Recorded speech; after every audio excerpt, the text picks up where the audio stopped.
हरियाणा में बजा चुनावी बिगुल। 1 अक्टूबर को विधानसभा का संग्राम। बीजेपी ने लिस्ट की फाइनल तय किए दिग्गजों के नाम। आज खत्म होगा हरियाणा का इंतजार, कई धुरंधर होंगे उम्मीदवार। नमस्कार दोस्तों, मैं हूं आपके साथ हर्ष भारद्वाज। हरियाणा के विधानसभा चुनाव में जीत के लिए बीजेपी ने अपने सारे सियासी दांवपेच आजमाने शुरू कर दिए हैं। कहा जा रहा है कि बीजेपी हरियाणा का चुनाव जीतने के लिए राजस्थान और मध्य प्रदेश के फॉर्मूले पर टिकटों का बंटवारा करने की रणनीति बना रही है।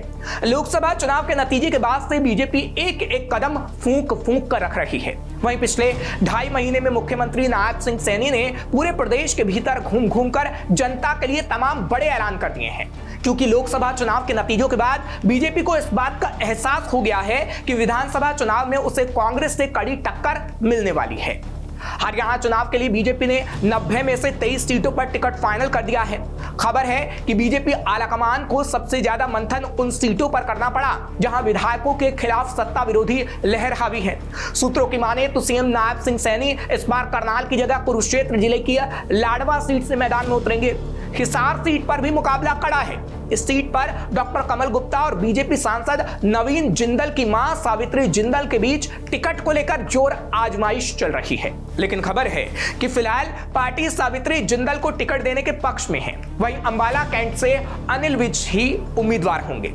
नायब सिंह सैनी की अगुवाई वाली सरकार के 4 कैबिनेट मंत्रियों कंवरपाल गुर्जर, मूलचंद शर्मा, जेपी दलाल और डॉक्टर बनवारी लाल के टिकट भी पक्के हो गए हैं, जबकि 2 कैबिनेट मंत्रियों बिजली मंत्री रणजीत सिंह चौटाला और स्वास्थ्य मंत्री डॉक्टर कमल गुप्ता के टिकट पर संकट है। इसी तरह 7 राज्य मंत्रियों में से 5 को महिपाल ढांडा, अभय सिंह यादव, सुभाष सुधा, विशंभर वाल्मीकि और संजय सिंह को पार्टी दोबारा टिकट देगी और 2 राज्य मंत्रियों बड़खल के विधायक सीमा और अंबाला सीट के विधायक असीम गोयल के टिकट पर संकट के बादल मंडरा रहे हैं। वहीं बीजेपी को गठबंधन के साथ भी तालमेल बैठाना है। इसी कड़ी में सिरसा जिले की सभी सीटें एनडीए में शामिल गोपाल कांडा की हरियाणा लोकहित पार्टी को दे सकती है।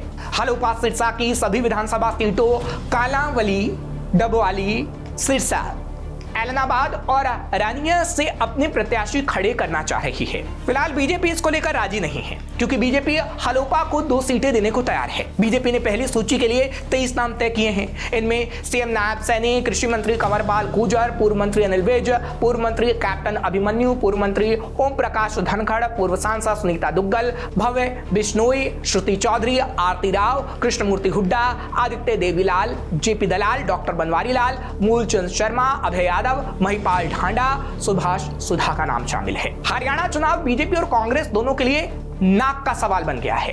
कांग्रेस जहां 10 साल का वनवास खत्म कर वापसी की राह देख रही है, वहीं बीजेपी केंद्र की तरह हरियाणा में भी लगातार तीसरी बार सरकार बनाने में कोई कसर नहीं छोड़ना चाहती। इसी को दिमाग में रखकर टिकट बंटवारे में दोनों पार्टियां फूंक फूंक कर कदम रख रही हैं। हरियाणा में 1 अक्टूबर को वोटिंग होगी, 4 अक्टूबर को नतीजे आएंगे। अब देखना होगा कि जीत का सेहरा कौन सी पार्टी के सिर बंधता है। आपका क्या कहना है इस खबर पर? कमेंट करके जरूर बताइए। खबर को शेयर करना मत भूलिएगा। तमाम खबरों के लिए आप देखते रहिए श्रेष्ठ भारत। श्रेष्ठ भारत पर खबरों से जुड़े रहने के लिए चैनल को सब्सक्राइब और लाइक करें, बेल आइकन दबाएं और देखते रहें श्रेष्ठ भारत।